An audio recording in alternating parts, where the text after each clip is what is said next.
I want to thank everybody for coming this morning. Welcome to Solving the Top Problems in Distribution. During this presentation, we'll convey some of the lessons we've learned working with distributors over the past 30 years.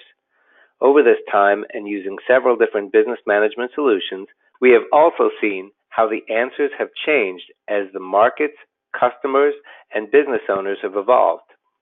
Many of the examples used today will come from companies who supplied goods to the construction industry, such as flooring, heating, and air systems, and other material suppliers. A brief introduction to my background is pertinent because I've been on many sides of the systems implementation equation. Starting as a CPA, I helped customers automate their processes when systems were just starting.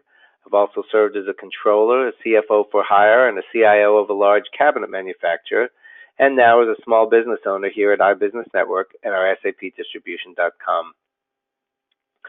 Our team is bringing over 100 years of combined experience implementing systems for hundreds of distributors through SAPDistribution.com.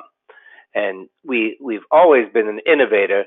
Where back in 1999, the word cloud was just water vapor in the sky, and we took our experience at Accenture implementing technology and saw how the internet could be a game changer.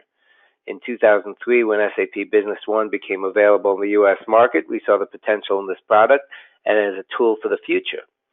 We've achieved the top partner certifications from SAP and have experience in the product, industry, and specific business processes to provide rapid, low-risk systems for distributors. By packaging software and industry best practices into turnkey solutions, we've again pioneered the way customers get returns on their investment in systems. Our first customer was an HVAC distributor, and as an implementer, we have distributors going live every month on our platform. So, what are the top problems?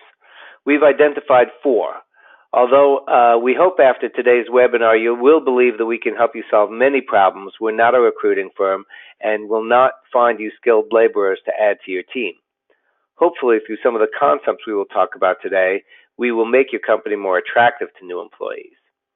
Whether it's because of increased competition, shrinking margins, or the simple desire to grow your business, one of the most common issues we see is how can we increase sales and revenues.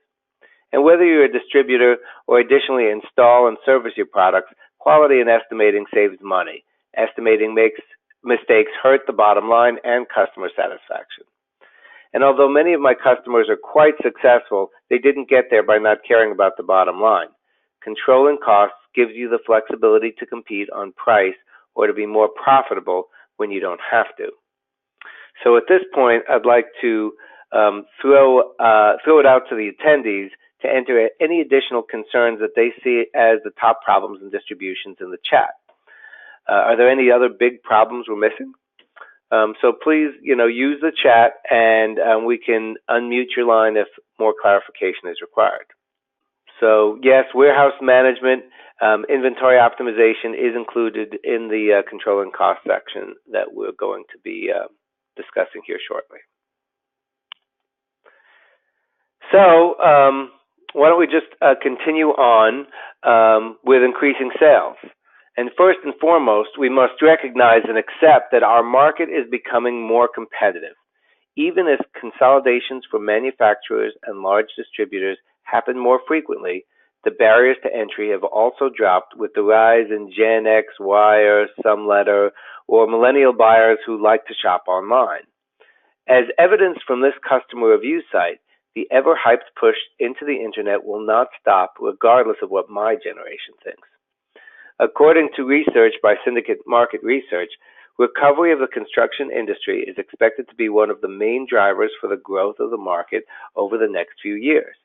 Moreover, increased consumer expenditure on interiors of houses, hotels, and offices is expected to contribute significantly to the growth of the market. At the end of the day, all a small to mid-sized distributor needs to do is to know how to grab their share of this growing market. The most common suggestion for increasing sales is the use of Omni-Channel, the new term for selling the way the customer wants to be sold to whether it's in person, online, through agents, or however. Historically, channels were added independently as the idea came to the business owner. We should add e-commerce. Or what is that social thing? The concept differs from multi-channel in that it's really a comprehensive approach that uses a single data model. So from our perspective, Omni-Channel is really the new buzzword for the implementation of multi-channel sales with a plan to make it more effective. One great advantage of being in the SAP family is access to great research, which we can bring for bringing best practices to our customers. This infographic from Hybris is based upon research from large enterprises on the impact of Omni-Channel and how to do it well. The impact of Omni-Channel when done properly is clear and compelling with a 43% return on investment over a 10-year period. When it comes to branding, small businesses like ours will never have the name recognition of other great Atlanta-based companies like Coca-Cola or Home Depot. However, within our target market and in the SAP community, we can create a great customer experience which will pay dividends as we properly execute on our own omni-channel strategy. So if you really want to grow your business, you must recognize that the market is changing and that customers are making inquiries via social media and expect promotions and pricings will be the same regardless of whether they buy online, in-store, or from a salesperson. And although this study is a little bit dated, even back in 2014, 58% of customers were already willing to share details such as measurements and sizes with retailers, and the willingness to share information is only growing. So, for a small to mid-sized business, an online store is typically the first step for multi-channel sales. The best companies will have a single integrated e-commerce experience. And we all know how frustrating it is to have bought something online and not to be able to return or exchange it on the store. So for it to be convenient and effective, it truly needs to be integrated. By that I mean online products come from your inventory system, the quantity available comes from your designated warehouse or all warehouses, orders flow seamlessly from the web store into your warehouse for fulfillment, and credit card charges are also recognized in the accounting function. Customers are notified with the status of the order, tracking numbers are sent to customers and updated on the website. Consistency is also easier when it is all integrated. And one of the great advantages of today's technology is the ability to tailor the marketing and sales to specific groups of customers. So if you provide different pricing for designers, that price should be automatically populated whether the customer is online in your showroom or you're sitting on a couch in their home office. Best-in-class companies, defined as the top-performing distributors in terms of growth and profitability, are completely integrated, not just internally, but also with their e-commerce systems and more increasingly with their customer and supplier portals. This study from the Aberdeen Group specifically studied wholesale distributors to identify differences between those that were considered best in class and everybody else. So Omni-Channel is part of the shift from the old adage where knowledge was power to the new networked world where sharing information is empowering. And we'll come on that a little bit more later, but integration of all these systems means that the customer will get the same answer whether they call for a quote, look up the part online, log into their portal, or see what they paid the last time through, again, either the web store or their customer portal. Integration provides consistency between the salesperson and the warehouse.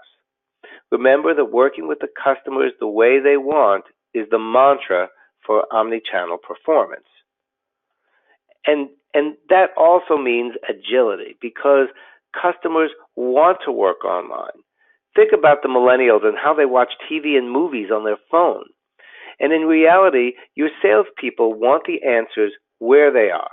If I place an order now, when can it be shipped? If it is not in stock, when is it available to promise? And most importantly, They want the right answer when they find it online, on their tablet, or when they call in. We've seen many customers who are living the nightmare of trying to keep inventory synchronized and manually from their warehouse to their online store and their business management software. And those companies which didn't have that consistency did have consistency in overstocks and understocked situation. As they moved to an integrated platform, consistency between how much was showing online in every location was established, and consistency across platforms improves not only your salesperson's satisfaction with you as an employer, but the customer's satisfaction that when they ask you a question, they get the right answer. So what you can do is really recognize that the key to sales has always been to meet the requirements of the customer. And today's customer wants to buy after they've done their research independently using the medium they want. The research process is trending more towards social interactions. 2,000 complete strangers can write reviews about a restaurant online and kill it or make it the new hotspot. In my own neighborhood, there are 700 homes, and we have a Facebook page just for the moms to share recommendations. And in my larger neighborhood of East Cobb, Georgia, the mom's website has thousands of people making recommendations on everything from recipes to car buying or where you should get your flooring from. After they've done their research, the purchasing is increasingly becoming online. As shown earlier, Costco, Wayfair, Amazon, and others are encroaching on what used to be business-to-business in-person transactions. Now more than ever, it's important to have a presence. However, in the end, you have to fight the sales war on your own terms. You do not compete. We don't compete, with Amazon Web Services for cloud services, and you should not compete with your local or national competitor by copying them. If your strength is your amazingly experienced sales team, you need to use it through the new mediums to get people to interact with those assets that your firm has. Get your message out and get engaged through social media, online chat, or however your target market wants to interact. So I think we've beat this horse enough. So why don't we move on to accuracy in estimating? And accuracy of estimation in construction-related industries can be viewed from two different angles. One is from the accounting angle, or an exactness accuracy. From the other angle is really about the job performance-based accuracy perspective. Exactness accuracy is basically just a matter of taking the time to review the drawings and come up with the correct count of material, where job performance accuracy is an area where the money is made or lost. That's more about how well does the team perform. As most business owners know, they can't replace themselves easily because of their unique experience and history with the company and products. Many an owner have told me that they would need 3 or more people to replace themselves. It's kind of like watching a really good murder mystery movie, where each time you watch the movie, you catch more clues that could have led you to the correct answer. Except now the movie is your business, and that staff person can't pick up on the clues to estimate accurately. So one of the best responses for increasing accuracy in estimating from a performance perspective is to replace your personal experience providing those history books to your team. We have a customer who installs HVAC systems in malls for chain stores. The footprint in these stores is relatively similar each time, and they have records for each site that they've done over the past 7 to 10 years. So a quick comparison of one Gap store versus another Gap store, or the average Gap store, can provide a quick reality check and eliminate errors for the new estimator.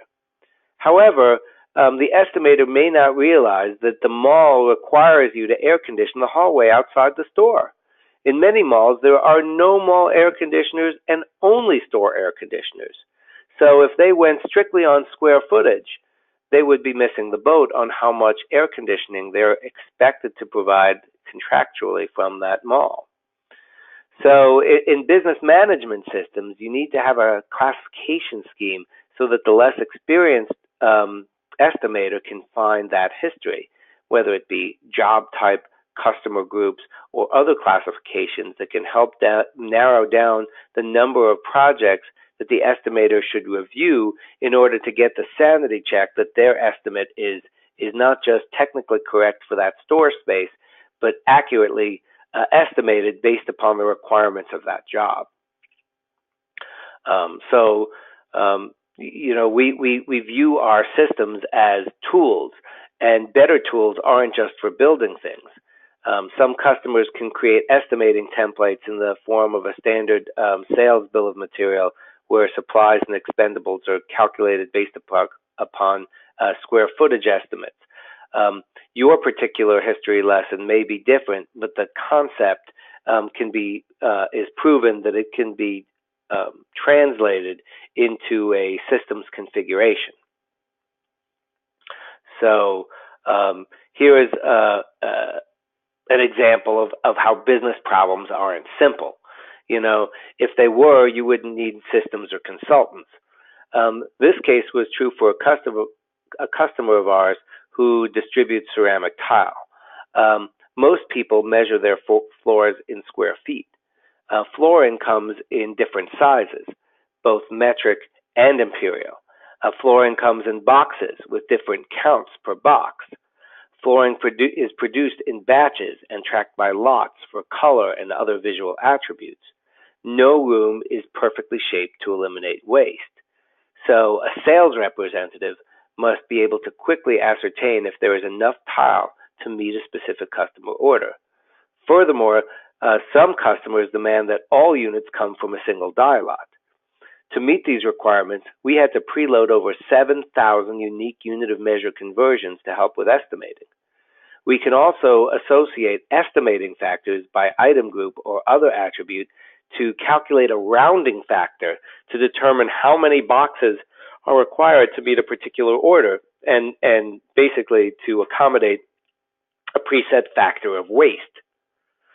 Of course, the complexity never stops there, as some products we may allow partial boxes, while other products that don't have enough transaction volume, we may require whole box purchases. And of course, you may work for a flooring distributor who blends lots based upon different parameters. One of our customers has 3 different parameters for gradation of color, pattern differences, and texture differences to assist the warehouse people in the blending process for orders.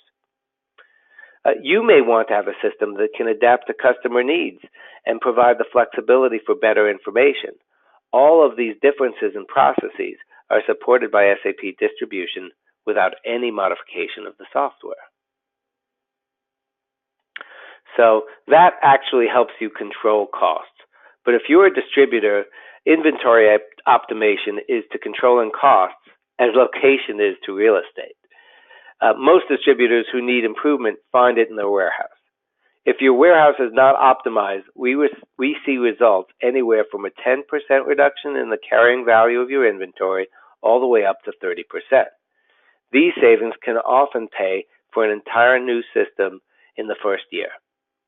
Of course, the improvement in accuracy of estimates can save you money, especially in the lot-tracked industry or when you're performing fixed-fee installation services. And managing labor costs can also drive tremendous savings.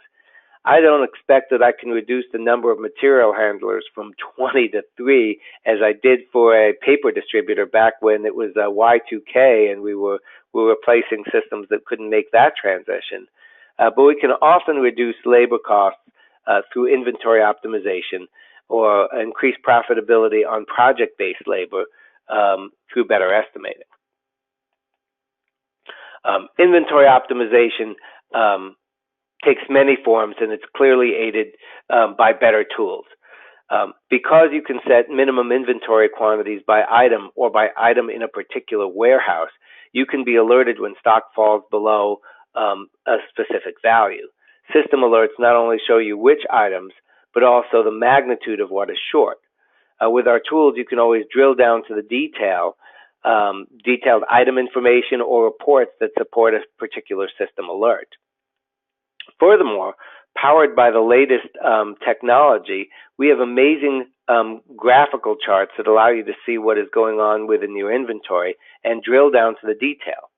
The inventory status analysis here on the bottom right of this screen shows you all sorts of valuable information on where you may be short-stocked, have slow-moving inventory, as well as fast-moving or excessive inventory.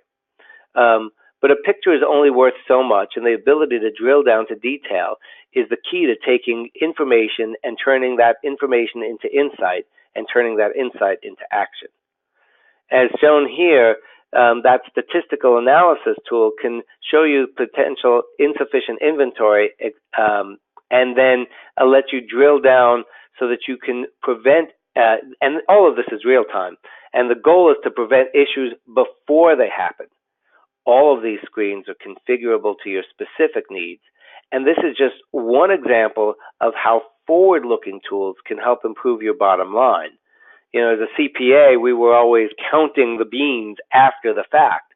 But with today's technology, you can have forecasts and you can have projections, and you can even adjust those projections in real time to see how much inventory you should order. And the system will make recommendations, but at the end of the day, it's going to be your people who place the orders, because there is nothing that replaces the insight of the actual individual. But the tools can really provide you the guidance for making better decisions. A shameless plug for one of our ebooks on improving and optimizing inventory management. We published this a couple of months ago, and if you've heard anything of value today, there are many pearls of wisdom available in the book, and the best yet is that the price is free. So I believe that a follow-up to this webinar, a member of our team will be sending you the link, so there's no need for you to copy that long web page address that's showing on the screen now. So there's more than just the basics of distribution available on sapdistribution.com as well. We call our implementation program Start and Grow, because we have so much to assist you in taking your business to the next level. Additional packages are typically recommended in an additional phase after you've completed implementing the base package. Although we can and have included these additional blocks of service in the initial implementation, our customers have told us that the modular or phased approach works best. Change is hard, and companies often want to get through the basics first before overwhelming their staff. We partner with companies to save you money, so why would you pay for all your users when you're only implementing with a handful while you're setting up the system, or you're only implementing certain parts, so you don't need to buy licenses for everybody? This building block concept is just like phasing a construction process. You typically only charge customers based upon milestones. So you can't lay the tiles without ensuring that the surface is flat. You can't build kits until you have items in the system. You can't forecast demand until you have good sales history. So with our packaged and modular approach, you can see the value of each block and make a decision on what and when to purchase.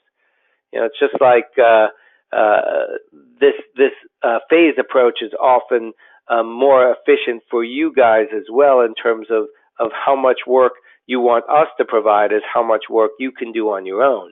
You know, the first time you use a wet saw, you may be okay with it, but after using it for a while, you become much more proficient and you eliminate waste. Software is the same. Becoming familiar with that base package, you can add the packages easier with less effort and less cost, because you understand the way the software thinks.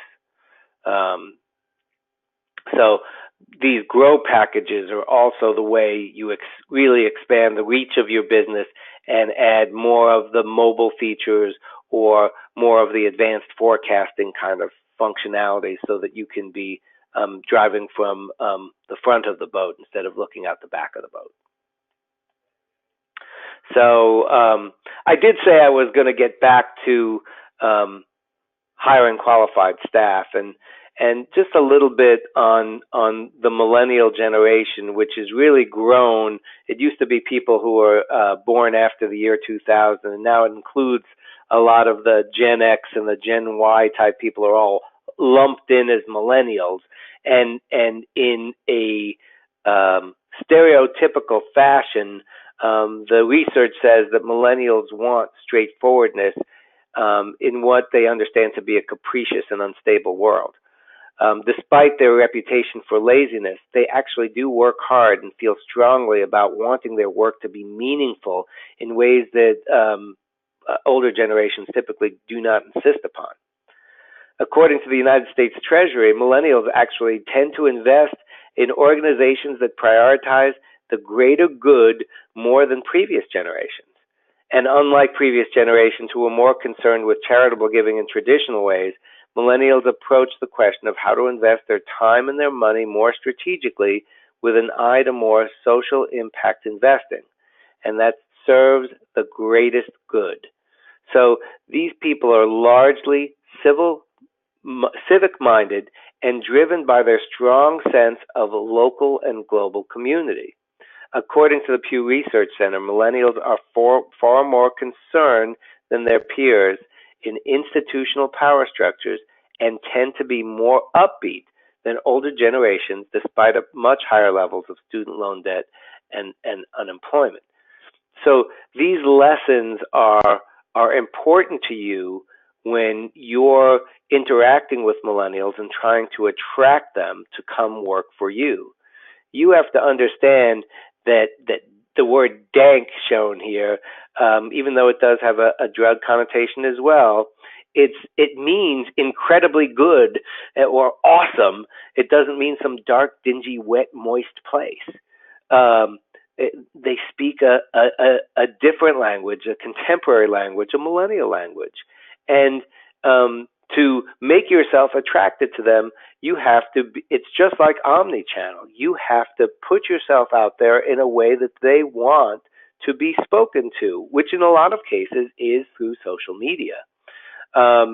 So just one case study of being the alternative, putting yourself in a position to attract people, through these social channels is 84 Lumber. 84 Lumber has got some tremendous profitability growth. They're a very large company, and they were having a real hard time getting qualified staff to manage their stores and drive their growth. And so they reached out to people at some of the leading universities who were not, they could be electrical engineers or just really intelligent people who weren't finding their way through the vocations they were trained to be in, which were typically the higher education, esoteric kind of jobs. And they put these people through their own training programs and got them socially involved and management training programs and put them into leadership in their stores. And these people are now making more than they would make as electrical engineers or other places, because at the end of the day, as we all know, we are all in sales, and sales is where the revenue comes from. So, be the alternative. Find a way to make your company attractive to people by giving back to the community or being social minded and making your place an easy place to work by providing the people the tools that they need to be successful. If you've got a really good salesperson and they're consistently getting the wrong answer out of their system, they're going to know that they could make more money someplace else if they could have a higher customer satisfaction. Return business is also the key to profitability. So if you're giving incorrect information to your salespeople, they'll want to go someplace else. If you're giving them great tools, mobile applications, they'll want to work for you. So Qualified staff is a lot about how you position your company these days, and making it attractive to those millennials, and being the alternative to the other jobs out there on the market. So hopefully we've provided some insight into these four top problems. Hiring and training skilled labor. Again, we're not a recruiting firm, but we do think that you can make yourself more attractive by getting out there through many channels and showing what a great company you are. Having reviews on places like Glassdoor, which say, how it is that you work, how is it to work at your company. By being out there on all these channels and having an integrated e-commerce, multi-channel, omni-channel strategy, you can increase the sales and revenue.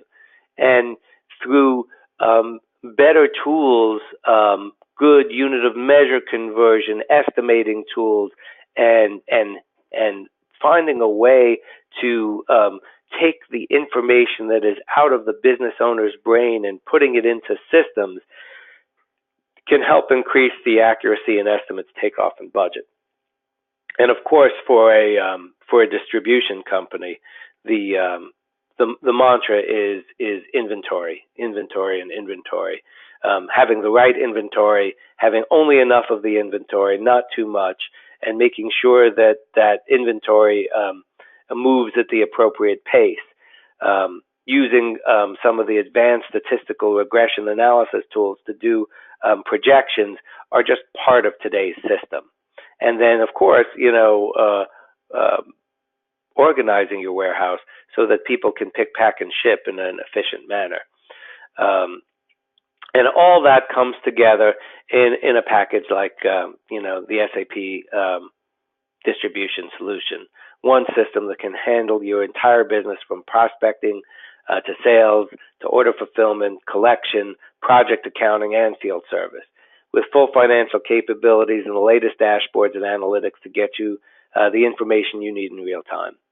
One system that ensures that everyone in your organization is working from the same playbook with the same information, and even better is that the same database drives your omni-channel, your e-commerce website to provide you and your customers real-time information on your cell phone, tablet, or wherever you may be. That one version of the truth. So at this time, what I'd like to do is open it up to questions. There are one or two things that I've gotten here in the chat, but we can also unmute your lines if anybody has a specific question. The first thing that was asked was about estimating tools and how we go about doing it in our solution. And not to be wishy-washy, but really it depends upon your particular business. We had one company that installed insulation in housing, and they had this really complex project management solution. And at the end of the day, it was a really simple process. So when we replaced their system, we put in a very simple process by which they had a sales bill of materials, which listed all the ancillary parts that they needed, but was basically driven by the number of foot roll of insulation. And so they would just put in the number of foot roll insulation. It was on the quote, and that would drive the sales order. The sales order turned into the picking list, and the picking list was what was used to load the trucks and go out and install the stuff. So at the most simple level, it's almost like straight distribution. We also do have a project accounting module for people who do more phased work, installation, and need to capture budget versus actual when it includes labor, materials, and all that kind of stuff. If it's a multi-step process, we also have a production module. So really, the key is taking the delivered solution and tailoring it to your business. And because we have such flexibility, we could do that without customizing the code, so you can continue to get those continuous upgrades. I hope that answered the question. So there's only one more question that I see in the chat, and that is about that tailoring, and it's how do you adjust this to our business? And really there are a number of different tools that we have available in our package.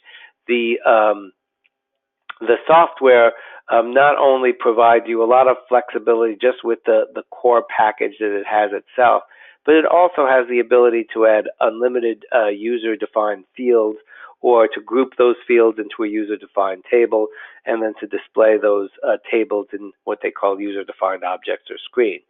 But really, one of the keys to the Business One solution is how its reporting and its query tool works. So anything that you can put into the form of a question of the data, we can use anywhere in the system. So if, like we were talking about, estimating scrap or waste factors, if you've got a formula that you use, and that formula can be stored in the database, then we can make that formula into what's called a query. And then we could add that query to a field so it can display that amount. Or we could use that calculated field to multiply against another amount. And then we can basically do anything we want with that kind of question. It could become an alert. It can become an approval procedure. So unlike a lot of other systems, instead of catching mistakes after the fact, if, let's say, somebody has entered a number and it doesn't fall into an allowable range of scrap, they put an amount manually, they overrode the calculation, and they put scrap in at 36%, and we never have scrap of more than 10%, the system can stop that transaction dead in its tracks and send an approval procedure out. It saves the transaction as a draft so that nobody has to re-enter that information, but because it stopped it, the person who was stopped can send a note, hey, I need this 36% scrap because there's really something that I couldn't explain here, and I need this for this reason. And then the approver or approvers can actually either let it go or say, no, you can't do that. You need to fix the order so that it's set up right, so that we have that for the history later, and somebody else will know what's in your head, not what you buried in this scrap number. So there are 1,000,001 ways to do it, and of course, reporting is the most flexible one. So I hope I answered that question too. If not, you can unmute or you can put something into the chat.